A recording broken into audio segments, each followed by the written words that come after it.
cómo un latino, una latina, termina siendo embajadora, nombrada por Donald Trump. Ok, por si acaso, ¿qué es ser embajador? ¿Verdad? Porque es importante entender eso, embajadora. Y por si acaso, Marco Rubio fue nombrado ahora, ¿verdad? Jefe de todos los embajadores, así que pues un latino ahí. Pero hoy con nosotros tenemos la autora del libro. Aquí está. Ponme el libro. Bueno, o atrás. Carmen Cantor, quien es la autora del libro The Ambassador, la embajadora. ¿Cómo está? Muy bien, Jay. Muchas gracias por tenerme aquí en tu programa. Y el libro ahora mismo está en Amazon. El mes que viene entra a las librerías locales. A otras librerías, así mismo Nice. es. So, si usted quiere leer The Ambassador, Two Hats, Two Presidents, de Carmen Cantor, de la Universidad de Puerto Rico en Mayagüez, y después de Georgetown y esas cosas ahí, la Inter, pues ya sabe dónde conseguirlo en Amazon. Ok, tengo muchas preguntas y ¿Ok? desgraciadamente tengo que irme, pero tengo la primera pregunta. ¿Cómo alguien es nombrado por Donald Trump, después por Biden, siendo latino o latina para ser embajador o embajadora? Bueno, Jay, normalmente hay dos maneras de convertirse en embajador. Tú eres amigo o alguien que proporciona fondos a las campañas electorales de los candidatos, o eres empleado del servicio público, de empleado de carrera, que es el caso mío. Yo trabajé 34 años en el gobierno federal. El Departamento de Estado tiene un proceso interno.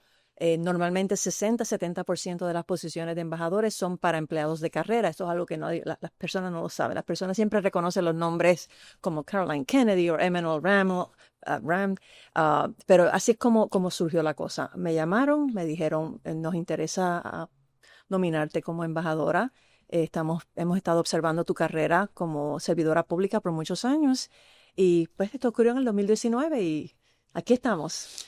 Por si acaso, yo nunca he conocido una embajadora, la primera vez que conozco una embajadora. Ujú. He hablado anteriormente, pero nunca he conocido a alguien de ese mundo. La diplomacia me parece fascinante por diferentes razones, entre ellas por todos los secretos de Estado que llegan a tener y todas las estrategias que llegan a obtener, etcétera. Y también por el caso bien famoso, y me perdonan, ¿verdad? Pero del embajador que era realmente un espía. Eh, y eso, ¿verdad? La cantidad de secretos de Estado que tienen como top clearance, ¿verdad? De acceso a información es muchísima. Pero bueno, 70% de los embajadores son diplomáticos de carrera, según hay un artículo que estuve leyendo, y 30% son political appointees. Ujú. Donald Trump ha nombrado familiares, etcétera, que eso no es la primera vez que ocurre, ha pasado anteriormente en la historia. Eh, ¿Le gustó? Tengo muchas preguntas, pero ¿le gustó ser embajadora? ¿Es algo, un trabajo que le gustó? Es un trabajo fascinante porque uno puede hacer tantas cosas en muchas áreas diversas, económicas, culturales. Uno puede ayudar en el empoderamiento de las mujeres, cuestiones políticas. Depende del país donde uno vaya. Es un trabajo fabuloso. Yo se lo recomiendo. Algún día lo quiero ver de embajador, Jane. Bueno, sí, déjeme decirle, yo siempre he querido ser del Foreign Service. Lo que pasa es que ¿verdad? Hay un, hay un proceso para llegar ahí, etcétera. A los 30 y pico de años lo pensé, pero siendo honesto, pues por diversas razones no pasó y no creo que nunca pase. Pero gracias. Este, la pregunta, bajo Trump, ha habido un aumento de la cantidad de personas que son political appointees recientemente. Para mí eso tiene cosas buenas y cosas malas, pero pienso en parte que es por la desconfianza que tiene Trump. Aquí no quiero hablar mal de Trump, no, la idea no es hablar bien o mal. La idea es que yo pienso que tiene una desconfianza en todo y escoge gente bien cercana a él y bien leal a él y su filosofía, y eso pues, Ujú. para bien o para mal, tiene cosas buenas, cosas malas. Ok.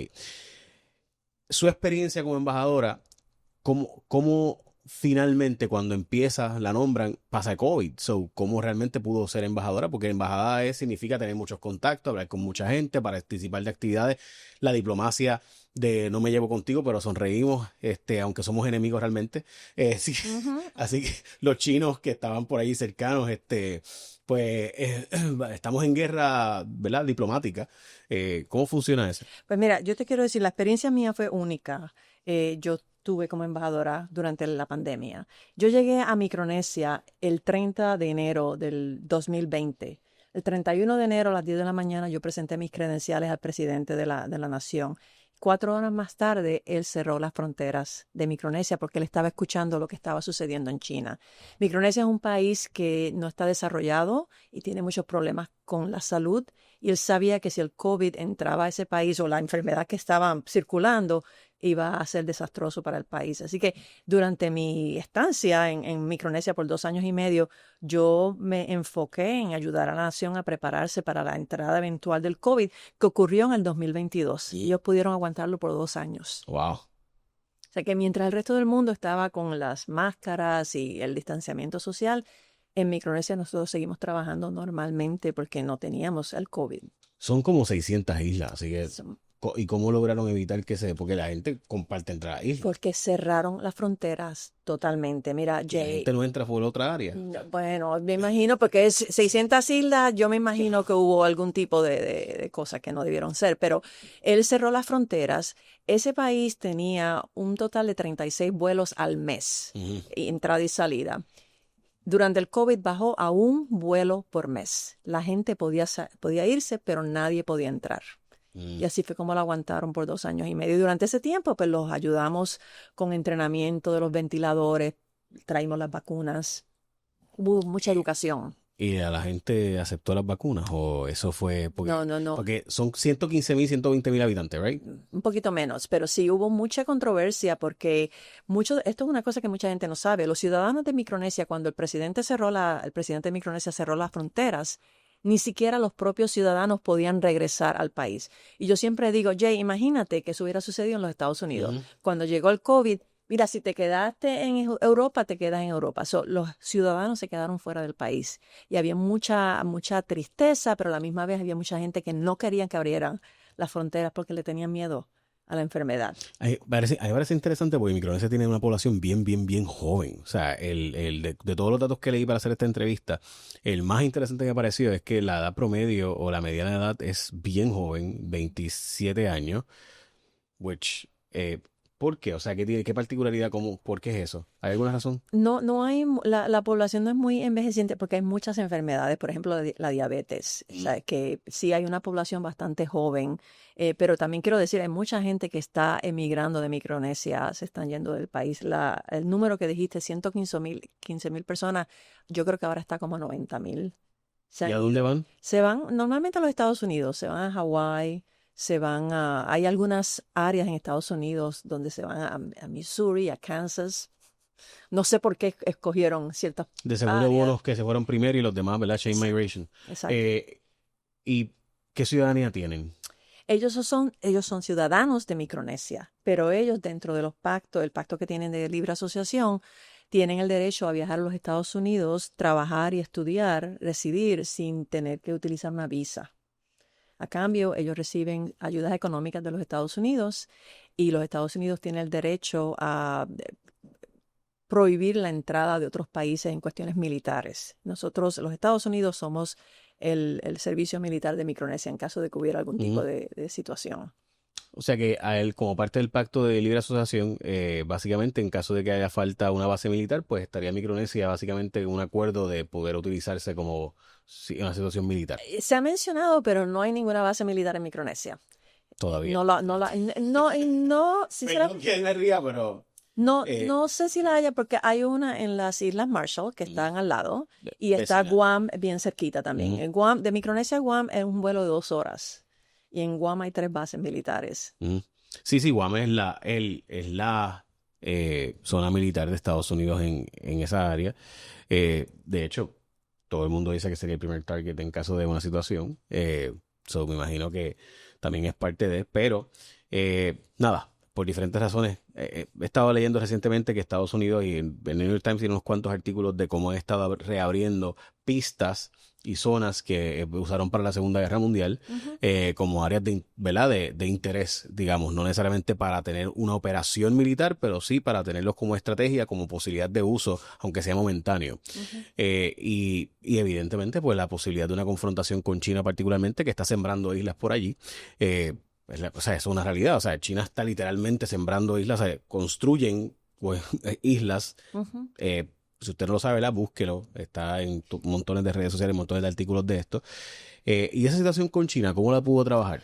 Pues mira, en Micronesia hay 4 embajadas, la americana, la china, la japonesa y la australiana. Nosotros al principio, cuando yo llegué en el 2020, por los primeros 4 o 5 meses, nosotros no vimos al embajador de China, no sabíamos dónde estaba. Fue muy, muy interesante. Ellos, en Micronesia, déjame explicarte un momentito. La tierra, los terrenos no pueden ser comprados por gente extranjera. Y China estaba tratando de obtener ciertos terrenos. Entonces, lo que comenzaron a hacer empezaron a ofrecer contratos por 99 años. Y algunas personas pues accedieron. Ellos estaban alquilando los terrenos. Es bien interesante lo que está sucediendo en el área. Sí, como decíamos, manteníamos el ojo, pero volviendo a la pregunta que me hiciste anteriormente de ser embajadora, fue una experiencia fantástica trabajar con otros países como por ejemplo Japón y Australia, con los cuales cooperamos para instalar un cable que iba a conectar las islas. Para darte el ejemplo, había unas cuantas islas que no tenían acceso al internet. Que eso me recuerda a mí mis comienzos cuando estaba viviendo en el pueblo de Mayagüez cuando era niña. Y nosotros no teníamos teléfono, no teníamos, yo contaba que teníamos 3 canales de televisión. Así que imagínate que estábamos en el 2025, pues en aquel momento 2020, y había un país que no tenía acceso al internet, ciertas áreas. Ok, por si acaso, no estoy diciendo que usted es un agente 007, pero, para los que no saben, ¿verdad? Las embajadas incluyen a servicios de inteligencia, incluyen servicios económicos y demás. Esa experiencia de supervisar gente, no sé si tienen, ¿verdad? Ese tipo de operación, y obviamente sé que no puede decir mucho de eso, pero presumo yo que tienen diferentes tipos de personal allí, diplomáticos, y todo el mundo entra como diplomático y algunos pues trabajan para unas agencias, otros para otras agencias. En cuanto al tema de la seguridad, ¿cómo opera la seguridad del país? Porque ciertamente es un acuerdo de Estados Unidos, pero hay una autoridad local. ¿Cómo funcionan y cómo deciden qué es la jurisdicción de cada cual? Bueno, no, hay mucha comunicación entre el gobierno nacional de Micronesia y la Embajada de Estados Unidos. Eh, Mencionaste que hay muchas personas, muchas agencias que trabajan en la embajada. El embajador normalmente se le conoce como el Chief of Mission. Y es el Chief of Mission porque está a cargo de el personal, no importa, no tiene que ser solamente del Departamento de Estado. Yo tenía gente del Departamento de la Defensa, de Agricultura, del Departamento de Interior, la agencia USAID, que ya lamentablemente no existe. Así que, como te digo, es cuestión de cooperar, trabajar y tener una buena comunicación, que yo pude tener una muy buena comunicación, como no pude salir del país porque estaban las fronteras cerradas, pude concentrarme en tener muy buenas relaciones con los miembros del gobierno y los miembros de los clanes tradicionales, que son muy importantes en ese país. Clanes, ok. Hablemos del tema, y en su caso, ¿verdad? Es un libro sobre su experiencia, pero Ujú. presumo yo que hay cosas que puede decir y cosas que no, y yo sé que los accesos a los que tiene normalmente información, pues hay mucho top secret. Dicho eso, pues Micronesia obviamente, de nuevo, por estar en el Pacífico, tiene una posición geoestratégica importante, igual que Puerto Rico, la importancia geoestratégica de ubicación geográfica, básicamente, igual que las Islas Vírgenes. O sea, Estados Unidos compró las Islas Vírgenes de Dinamarca. Y es, by the way, bastante parecida a la población, la situación, la emigración de la población, etcétera. Eso me parece interesante. El caso de las Islas Vírgenes sería un equivalente. Por si acaso, no, Micronesia tiene 600 islas, que las Vírgenes son mucho menos. Pero ciertamente es mucho, ¿verdad? ¿Cómo usted llega allí y logra comunicaciones? ¿Cómo funciona ese proceso? O sea, ¿cómo uno llegué, Corillo? O sea, No, no, yo te entiendo, yo sí. sé que llega con las credenciales, Sí. pero ciertamente hay más que eso. Como uno, y más cuando había COVID. Pues mira, durante la época de la pandemia, pues no podía, yo podía salir del país si quería, pero no podía entrar. Pero a la misma vez que no estaban permitiendo la entrada de personal o de personas a la nación, no estaban permitiendo que se movieran entre las islas tampoco. Así que no podía salir de la isla principal donde yo estaba. ¿Qué yo hice?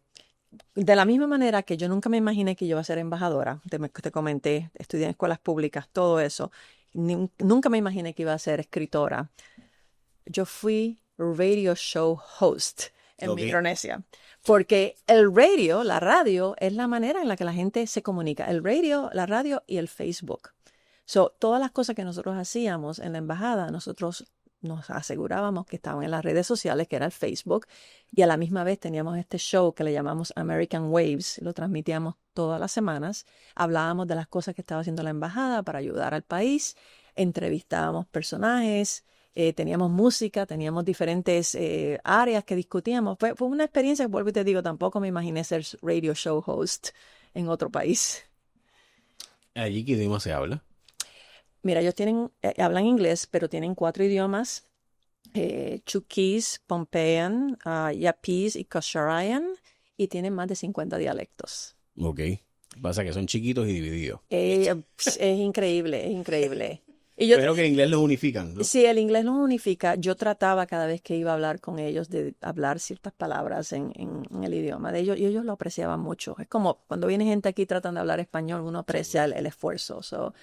Como te digo, fue una experiencia muy, muy interesante. Me hubiera gustado estar allí, no durante el COVID, porque yo me siento que no pude hacer muchas cosas que normalmente los embajadores pueden hacer, pero fue una experiencia increíble. ¿Por qué escribir el libro?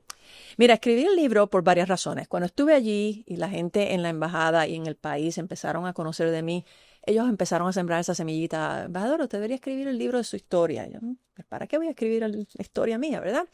Después de eso, empecé a trabajar con la secretaria Deb Haaland, que es la primera indioamericana en ser nominada para una posición en el gabinete de Estados Unidos. Que eso, la gente no entiende lo significativo que eso es en la historia de Estados Unidos.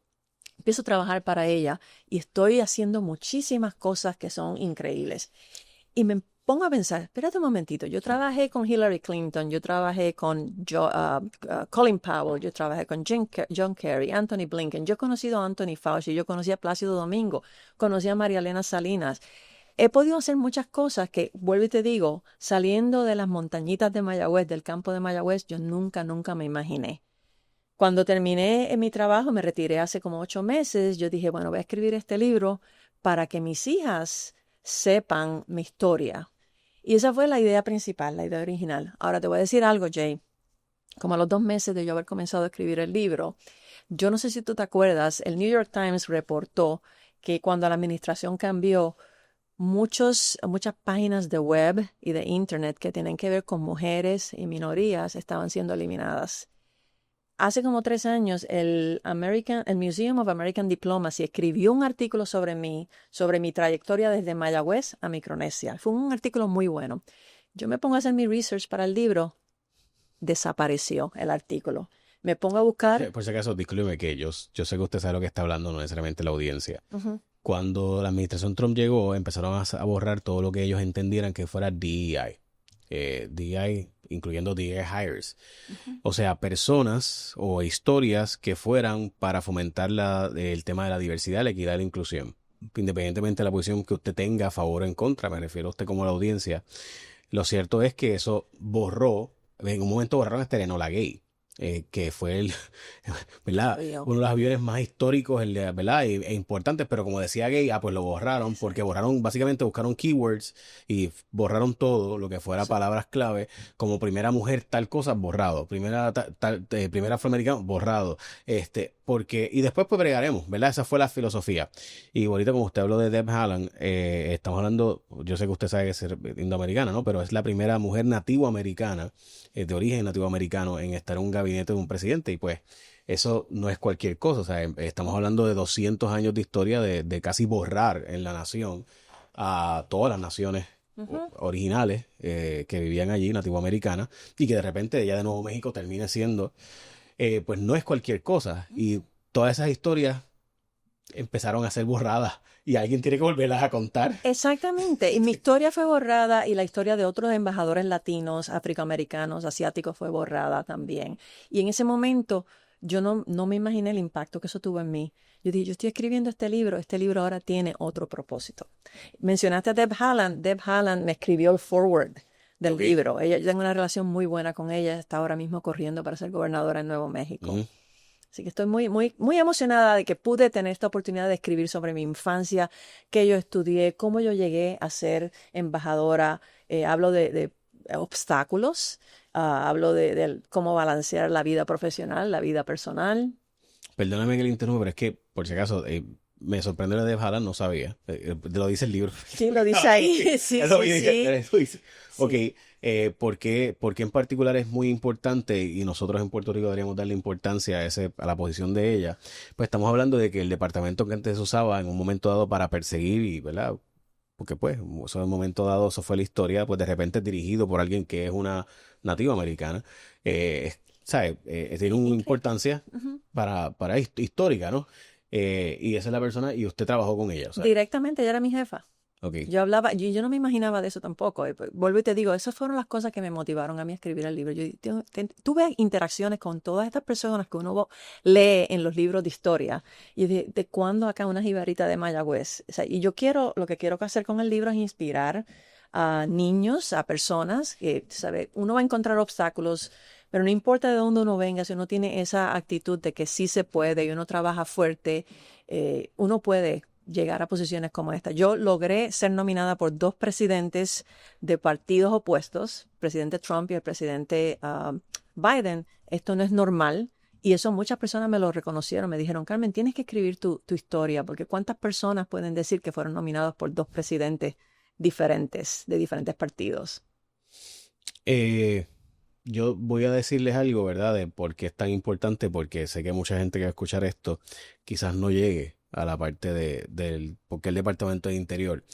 El Departamento del Interior de Estados Unidos, cuando se creó, fue el que básicamente trató de americanizar o blanquear a las naciones indias o las naciones originales nativoamericanas de Estados Unidos. E incluso en un momento dado lo enviaron a Puerto Rico para estudiar cómo convertirnos un poquito más.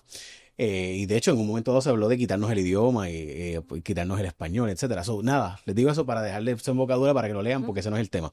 Pero ciertamente era su jefa, era entonces esta persona que, ¿verdad? Fue la primera vez en la historia y ahora pues y yo presumo que también tiene esta particularidad porque habrá mucha gente en Micronesia que ve a Estados Unidos con desdén, ¿no? Como no necesariamente lo ven como... Porque es lo mismo que pasa aquí. Hay gente que en la historia de Puerto Rico lo ve como, sí, sí, tenemos una relación, pero lo que han hecho es aprovecharse de nosotros aquí. Fíjate, sí, pero también entienden que hay muchas cosas que unen a las dos naciones. Y durante mi estadía allí, los 2 años que pasé, ellos se portaron muy bien, fueron muy respetuosos. Pero sí, sí encontré un par de personas que, eh, tú sabes, tú mencionaste a China. China está en el área. Y China tiene unas habilidades que nosotros los Estados Unidos no tenemos en cuanto a hacer las cosas inmediatamente. En los Estados Unidos hay mucho proceso y mucha burocracia, como tú sabes. Así que, pero te digo, fue una experiencia, las dos experiencias, como embajadora y como trabajando en el Departamento de Interior con Deb Haaland, fueron inolvidables y fueron increíbles. En cuanto al libro, yo lo acabo de recibir, así que mis disculpas para todos los que estén en la audiencia, que no puedo hacer preguntas más puntuales sobre el libro, pero pues ya lo leeré y tendremos otra conversación. ¿Qué cosas podemos esperar del libro? ¿Qué cosas podemos saber del libro y aprender de usted? Pues mira, hay muchas cosas que pueden aprender del libro. Van a escuchar o van a leer anécdotas sobre mi carrera, anécdotas de mi infancia. Mencioné el cómo balancear, cómo yo pude balancear la vida profesional y la vida familiar. Tengo anécdotas que tienen que ver con personajes que ustedes han conocido. Por ejemplo, Al Gore. No voy a decirle cuál es la anécdota, pero está ahí. Hay una anécdota de Al Gore. Hay una anécdota que tiene que ver con Bad Bunny. Eh, Que de hecho yo voy a compartir con él. no, bueno, me gustaría compartirlo con él, por supuesto. No, me encantaría, pero te digo, es un libro que ofrece, ¿cómo te digo? Tú puedes ver como alguien que no tuvo ningún tipo de conexión. O sea, yo tuve que aprender muchas cosas por mi cuenta, Jay, sin tener network. Pude llegar a donde pude llegar por el trabajo que hice y por supuesto hubo mucha gente que empezaron a ayudarme cuando vieron las cualidades que yo tenía y el potencial que yo tenía. So, lo que he hecho con el libro es escribir unos cuantos tips sobre cómo manejar las carreras, cómo ser un buen líder, eh, cómo tratar de manejar a la misma vez la vida profesional, la vida personal. Y como, vuelvo y te digo, saliendo de un pueblito como Mayagüez, uno puede echar para adelante. Yo soñaba cuando era pequeña en ser astronauta y nunca me imaginé que ibas a terminar siendo embajadora de Estados Unidos, conociendo astronautas. He conocido 2 o 3 astronautas en mi vida. Ha sido una experiencia fenomenal. Así que los exhorto a todos a que lean el libro y si tenemos una segunda conversación, a lo mejor podemos tomar preguntas de la audiencia. Así lo haremos.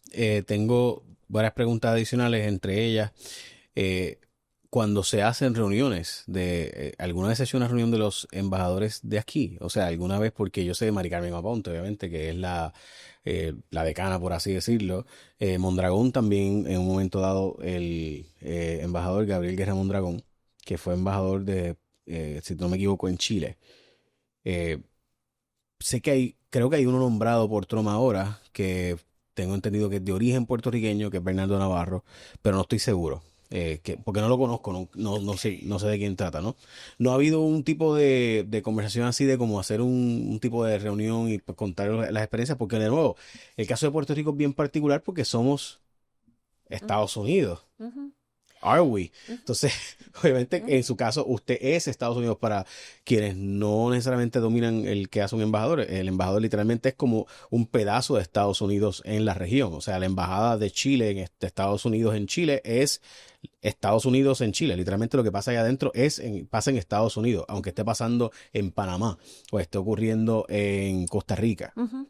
Pues mira, nosotros no hemos tenido ningún tipo de conversación. Yo conozco a Mari Carmen muy bien, trabajamos juntas en el departamento. Ella fue embajadora en El Salvador y luego fue embajadora en Panamá. De hecho, la visité en Panamá en mi rol como en el trabajo del Departamento del Interior. Sería muy interesante y una muy buena idea. Deberíamos discutirlo a ver si podemos tener unas cuantas conversaciones. Cuando a mí me nominaron, Jay, a mí me preguntaron, normalmente los embajadores le preguntan a las personas que van a ser nominadas, ¿de dónde tú quieres poner, de dónde tú eres? Y yo residía en el estado de Maryland, pero yo escogí poner Puerto Rico precisamente porque yo sé que no hay mucha gente que sabe que hay embajadores puertorriqueños. Si no estoy equivocada, creo que son la número 10 u 11 en toda la historia de Puerto Rico en ser nominada como embajadora. Así que es importante, vuelvo y te digo, hay que ser visible, que la gente tiene que ver que nosotros podemos hacer estas cosas. Y por eso, vuelvo y te digo, escribí el libro. Ahora quiero pues, que las personas vean nuestra historia. No quiero que nos borren la historia, porque nosotros hemos hecho mucho por la nación. Y pues fue muy triste, como te digo, hace como 4 o 5 meses cuando yo estaba haciendo mi research, no encontrar nada sobre los artículos que se escribieron sobre mí y sobre otras personas que han contribuido muchísimo. Precisamente por eso quería saber, o sea, cómo es la perspectiva de que alguien que es puertorriqueño, pero a la misma vez representa Ujú. a Estados Unidos, o sea, literalmente se convierte usted es como si fuera Donald Trump en ese caso o Joe Biden en ese país, o sea, el embajador se convierte en Estados Unidos, o sea, literalmente la bandera, o es como si usted la cargara, ¿no?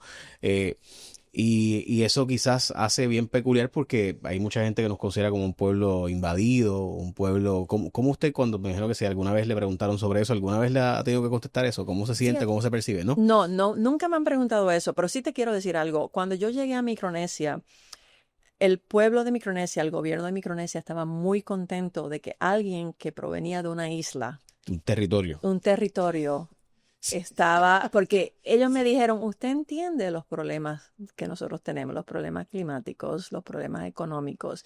Y como te digo, mi relación con ellos fue muy, muy buena. De hecho, cuando me nominaron para la segunda posición debajo del presidente Biden, el presidente de Micronesia le envió una carta al Congreso de Estados Unidos apoyando mi nominación. Yo no le pedí a él nada, eso lo hizo él por su cuenta. Les digo, fue una ventaja el salir de un lugar en el que teníamos muchas cosas en común. En Micronesia, la mayoría de los estudiantes estudian con becas Pell. Y cuando yo comenté que yo también había estudiado con becas Pell, la gente no podían creerlo. Tuvimos una muy bonita experiencia.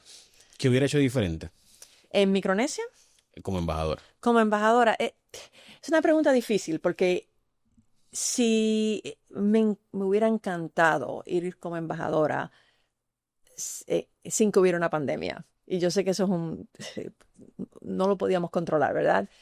Yo siento que no tuve todas las cosas que normalmente los embajadores hacen, como por ejemplo recibir delegaciones congresionales. Yo no recibí ni un solo visitante en los 2 años y medio que yo estuve en Micronesia. Y me hubiera gustado tener eso, tener esas visitas de los senadores y los congresistas.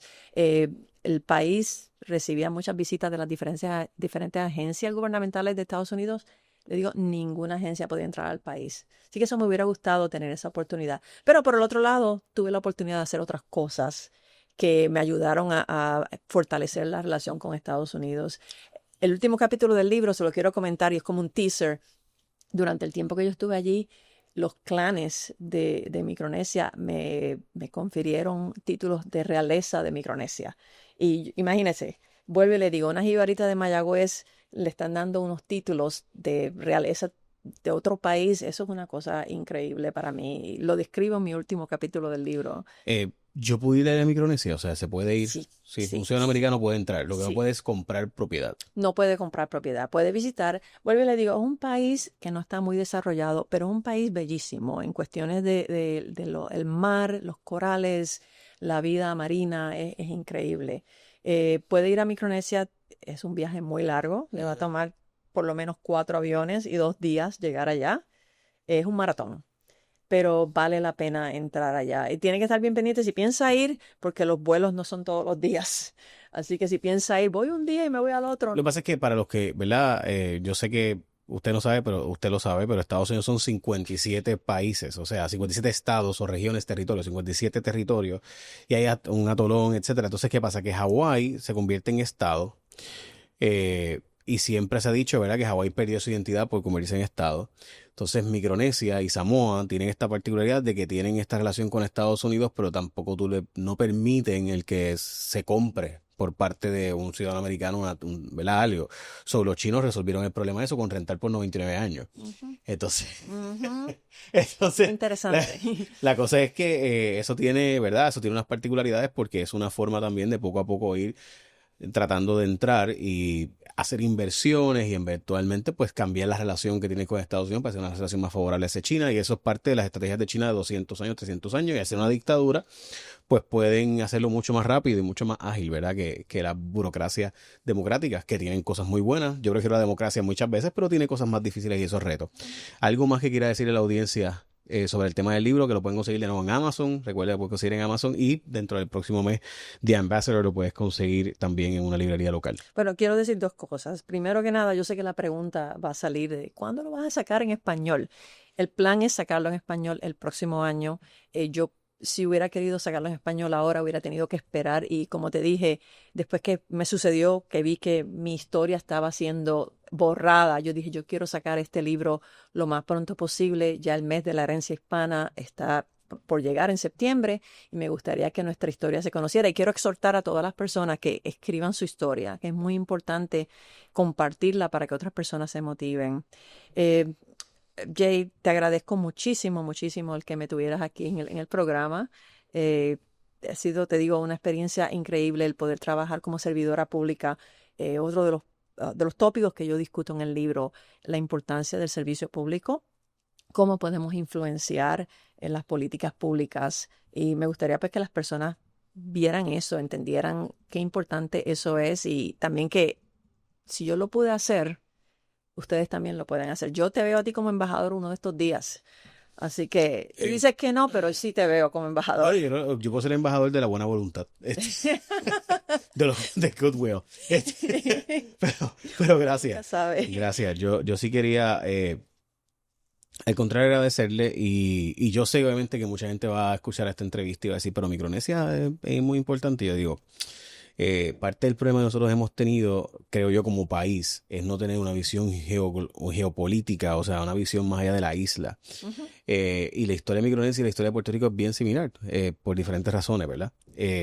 Y me parece que yo no soy experto ni nada por el estilo, pero estudiando para esta conversación y buscando los otros territorios que han sido históricamente su relación con Estados Unidos, creo que deberíamos estudiarlo, porque es posible que termine siendo una relación bien parecida a la que nosotros tengamos eventualmente con Estados Unidos. Quizás, quién sabe. Ujú. Así que me parece bien interesante que esa conversación requiere, ¿verdad?, otro café, otra conversación del libro. Gracias, embajadora. Muchas gracias, Jay. By the way, ¿no extraña el título nobiliario? Que le digan cosas así. No, nada de eso son Porque cosas que nunca me imaginé. Carmen Cantor, ¿cómo se le decía? Su excelencia, Your Su Excellency. excelencia, Ambassador Extraordinary and Plenipotentiary. Su excelencia era normalmente su excelencia, que yo me acordaba cuando era pequeña, uno escuchaba las películas de España, su excelencia. No Yeah. extraño nada de eso. Así que yo soy Carmen, no soy la embajadora, soy Y Carmen. el servicio secreto, ya no No, o sea, porque imagino que el servicio secreto tenía que escoltarla, entrar, chequear. No, el servicio secreto simplemente trabaja con el presidente y el vicepresidente. ¿Sí? No, nosotros en la O mayoría... sea, son los Marines entonces los que dan servicio en las embajadas. Exactamente, y no todas las embajadas. Yo no tenía Marines en Micronesia. Increíble, pero no teníamos Marines. Tenía una fuerza policial local. Y tenía un vehículo blindado, que es la primera vez que me monté. Yo digo, wow, estoy aquí tratando de cerrar esta puerta tan duro. Te digo, fue una experiencia maravillosa y eso es lo que quiero compartir en el libro. Cómo yo llegué allí y como te digo, los obstáculos, porque no fue fácil. Hubo momentos que hubo situaciones que si yo lo hubiera mirado o resuelto de otra manera, a lo mejor no hubiera tenido esta oportunidad de trabajar como embajadora. Pues qué bueno, me parece súper interesante. Gracias, The Ambassador, Gracias. ya en Amazon, amazon.com por si acaso, y después va a estar en las librerías puertorriqueñas. Carmen, ¿la G de qué es? Gloria. Carmen Gloria Cantor, Carmen Gloria Cantor, sí, de Mayagüez, Puerto Rico, de Mayagüez, Puerto Rico. Así mismo es. y de At the Service of the President. Thank you. Hay una forma en que se dice eso. ¿Cómo es que se dice yo hoy nunca lo había escuchado, lo vine a escuchar por primera vez en The West Wing. I serve at the pleasure of the president. At the pleasure of the president. Yep. Cuando siempre se cambia la administración, nosotros tenemos que presentar nuestra renuncia y el presidente la acepta o no la acepta. Vuelvo y te digo, en mi caso, como yo era empleada de carrera, cuando hubo el cambio de administración de Donald Trump a Joe Biden, normalmente los empleados de carrera se quedan. Los empleados que son políticos son los que se tienen que ir normalmente. Yo empecé sirviendo debajo del presidente Trump y terminé debajo del presidente Biden. Biden, como te sabe, me nominó para otra posición. So, yeah, at the pleasure of the president. Okay, well, thank you. Gracias. Madame Ambassador. Mr. Future Ambassador. Gracias. Gracias. Gracias, lo aprecio.